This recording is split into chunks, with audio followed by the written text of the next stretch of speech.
Rasulullohga tanlash imkoni berildi. Allohning huzuriga borishni tanladilar.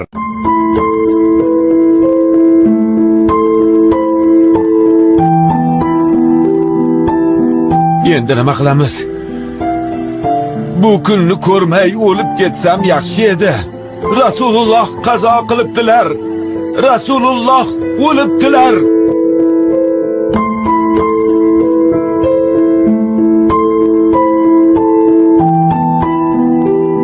Rasululloh qazo qilibdilar, Umar. Nimalar deyapsizlar, sho'ringiz qurgurlar? Rasululloh sallallohu alayhi va sallam o'ldi deganning tili uzilsin iloyim. Yo'q. Bu rost. Mo'minlar onasi Oyshaning uylaridan shu xabar chiqdi. Yo'q dedim. Rasululloh o'lmaganlar. U zot Musa ibn Imron kabi Robbilari bilan gaplashgani ketganlar.